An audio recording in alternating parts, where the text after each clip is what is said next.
கிறிஸ்துவுக்குள் பிரியமானவர்களே, இன்றைய இறைவார்த்தை லூக்கா எழுதிய நற்செய்தி 1ஆம் அதிகாரம் 57 முதல் 66 முடிய உள்ள வசனங்கள்.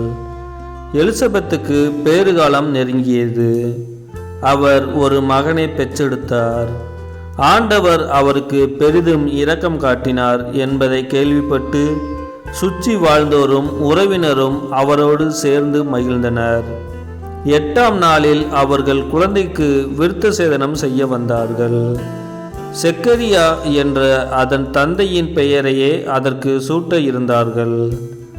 ஆனால் அதன் தாய் அவர்களை பார்த்து, வேண்டாம், அதற்கு யோவான் என பெயரிட வேண்டும் என்றார்.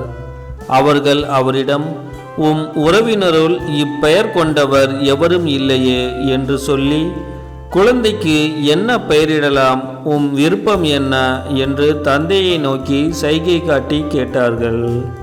அதற்கு அவர் எழுது பலகை ஒன்றை கேட்டு வாங்கி இக்குழந்தையின் பெயர் யோவான் என்று எழுதினர். எல்லாரும் வியப்படைந்தனர். அப்பொழுதே அவரது வாய் திறந்தது, நா கட்டவிழ்ந்தது. அவர் கடவுளை போற்றி புகழ்ந்தார். சுற்றி வாழ்ந்தோர் அனைவரும் இதை பற்றி கேள்விப்பட்டு அஞ்சினர்.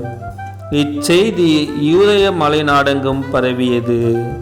கேள்விப்பட்டவர்கள் யாவரும் இச்செய்தியை தங்கள் உள்ளங்களில் இருத்தி, இக்குழந்தை எப்படிப்பட்டதாக இருக்குமோ என்று சொல்லிக் கொண்டார்கள். ஏனெனில் அக்குழந்தை ஆண்டவருடைய கைவன்மையை பெற்றிருந்தது.